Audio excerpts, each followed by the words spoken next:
성과를 향상시키고 싶다면 다음의 세 가지 질문에 대한 답을 한번 찾아보십시오. 첫째, 최고의 성과를 내려면 어떤 일에 집중해야 할까? 둘째, 그 일을 잘하려면 무엇을 배워야 할까? 셋째, 배움과 성장을 도와줄 사람은 누구인가?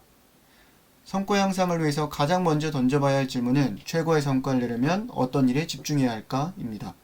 보통 성과는 여러 가지 일을 요구합니다. 하지만 모든 일의 중요도가 똑같지는 않죠. 성과는 파레토의 원칙을 따릅니다. 20%의 일이 80%의 성과를 만들어냅니다. 20% 일만으로도 충분하다는 뜻이 아닙니다.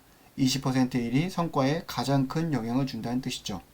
80%의 성과를 만들어내는 20%의 일을 찾는 과정은 결코 쉽지만은 않습니다. 어쩌면 꽤 많은 시간과 노력을 투자해야 할 수도 있습니다. 하지만 그만한 가치가 있는 일이라고 말씀드리고 싶습니다.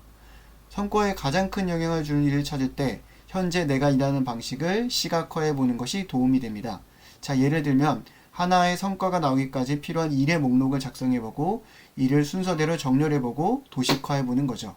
그리고 나서 가설을 세워봐야 합니다. 순서대에 나와 있는 일 중에서 하나를 개선하거나 새롭게 일을 추가하거나 혹은 과정에 포함된 일을 하나 제거했을 때 더 높은 성과가 낼 수 있을 거라는 가설을 한번 세워보는 거죠. 자, 그리고 나서 그 가설을 행동을 통해서 검증을 해봅니다. 이러한 과정을 반복하면서 성과를 향상시켜줄 성장점, 그러니까 그로스 포인트를 찾을 수 있습니다. 또 한 가지 방법은 동일한 분야에서 높은 수준의 성과를 내는 사람의 일하는 방식과 내가 일하는 방식을 비교해 보는 것입니다. 그만이 하고 있는 독특한 일은 무엇인지, 그와 나의 일의 순서, 그리고 비중은 어떻게 다른지를 비교해 보는 겁니다. 이를 통해서 해야 할 일임에도 하지 않고 있는 일을 발견할 수 있습니다. 또 불필요한 일을 찾아내어 일을 멈출 수도 있죠.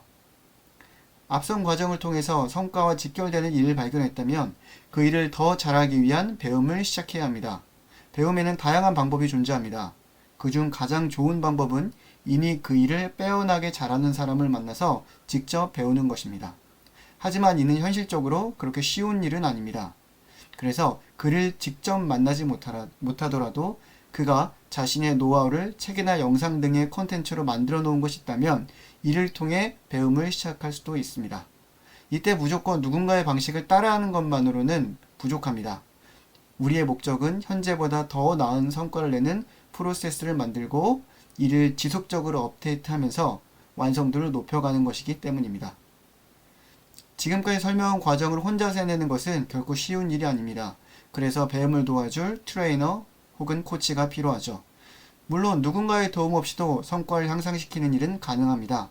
하지만 시간이 더딜 수 있고 불필요한 시행착오를 겪는 과정에서 우리가 지칠 수도 있죠. 트레이너 혹은 코치를 선정할 때 유의해야 할 점도 있습니다. 트레이너는 여러분이 원하는 성과를 낸 경험이 있는 사람이어야 합니다.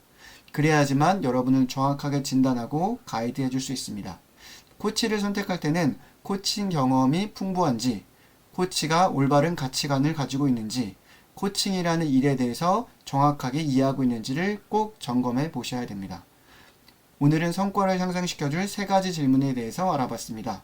첫째, 최고의 성과를 내려면 어떤 일에 집중해야 할까? 둘째, 지금 내가 배워야 할 것은 무엇인가? 셋째, 배움을 도와줄 사람은 누구인가?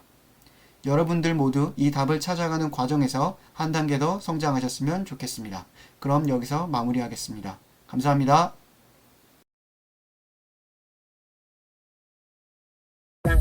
Bye.